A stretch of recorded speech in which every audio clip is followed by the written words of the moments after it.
March for গাজায় সুন্নি আলেম ও তরিকতপন্থী পীরদেরকে দাওয়াত দেয়নি কেন? রাস্তাঘাট বন্ধ করে লং মার্চ করা কি কোনো কল্যাণ বয়ে আনে? ফিলিস্তিনিদের জন্য আমাদের আসলে কি করা উচিত?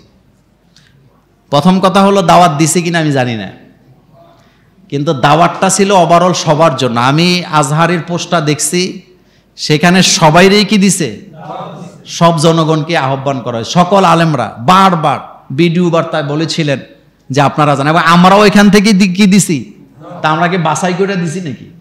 কোনো বাছাইটাই না, সবার জন্য দাওয়াত সমান।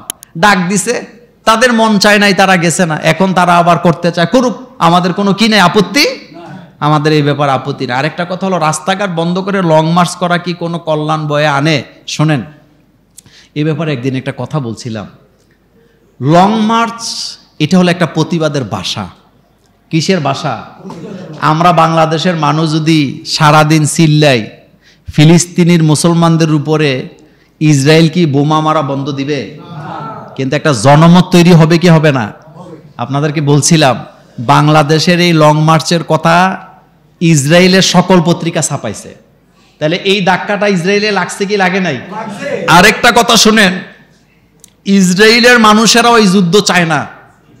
যারা যুদ্ধটা চাপায় দিছে তাদের বিরুদ্ধে ইসরায়েলে হাজার হাজার মানুষ মিছিল করছে, করছে কি না? করছে। এখন কথা না শুনলে করবোটা কি? এটা হলো একটা প্রতিবাদের ভাষা। সরকার যদি মুমেন্ট হয়, সরকার যদি ইসলামের পক্ষে হয়, মুসলমানদের পক্ষের লোক হয়, এ ধরনের লং মার্চে তারা সহযোগিতাই করে। যেটা আমরা দেখলাম, সহযোগিতা করছে না সরকার? করছে। এই প্রতিবাদ সর্বত্র ছড়ায় গেছে। রাষ্ট্রপ্রধানদের দায়িত্ব হলো এই প্রতিবাদটা ওখানে পৌঁছায় দেওয়া। যেহেতু মিডিয়ার যুগ, প্রতিবাদ তো তাদের কানে গেছে, না শুনুক, আমরা তো প্রতিবাদ করছি, আমরা অন্তত আল্লাহর দরবারে কি করতে পারবো?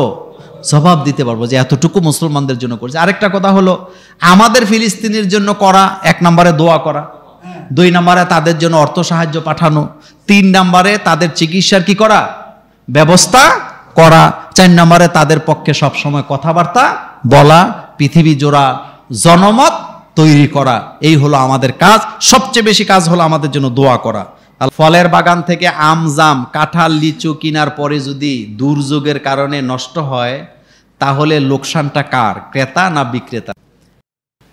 এই ব্যাপারে বুখারী মুসলিম একটা হাদিস আসছে, কয়েকটা হাদিস।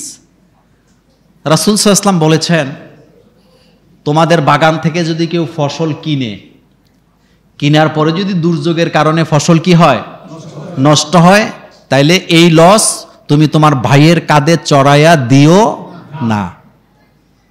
আপনি একটা লিচু বাগান, কাঁঠাল বাগান আপনি বিক্রি করছেন, আমি বিক্রি করলাম মন্নান ভাইয়ের কাছে, মনে করেন, তো উনি ক্রেতা।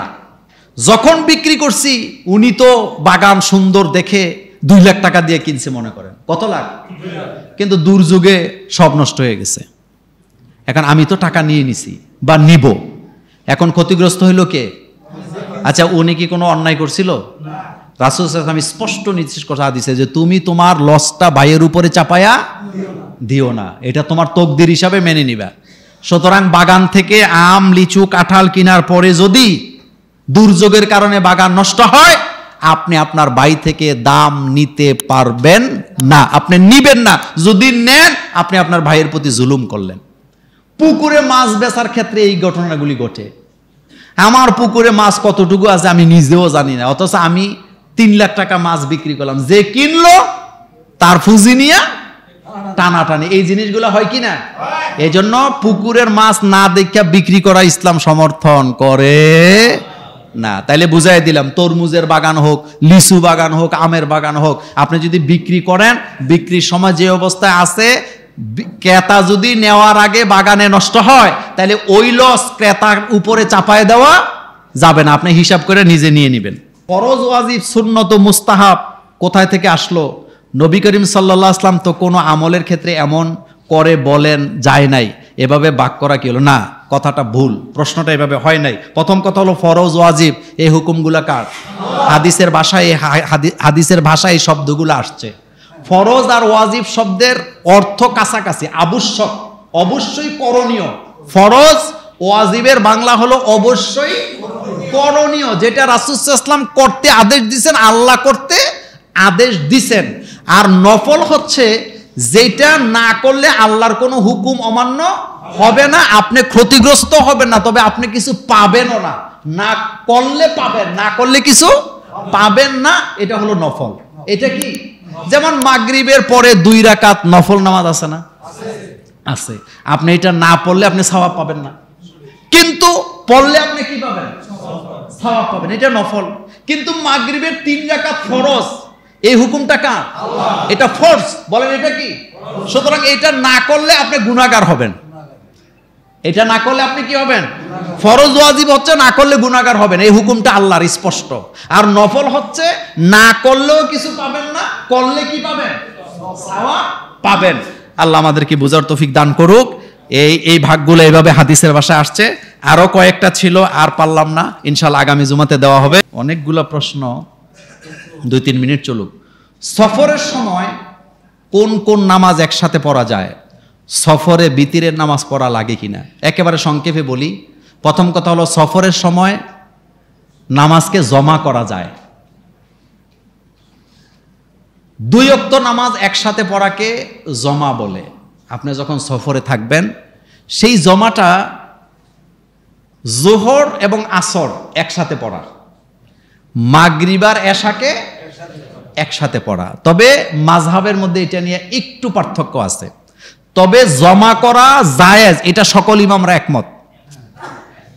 কোন কোন ইমাম বলেছেন নামাজটা হয় আগায় পড়বে, না হয় পিছায়া পড়বে।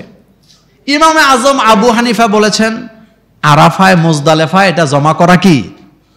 জমা করবে। বাকি সফরে জমা করা দরকার নাই। তবে জমা করা কি আছে বললাম?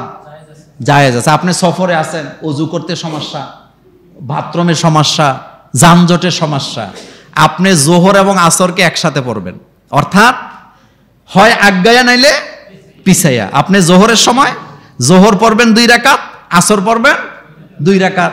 মাগরিবের সময় অথবা এশার সময় মাগরিব পড়বেন 3 রাকাত, এশা পড়বেন 2 রাকাত।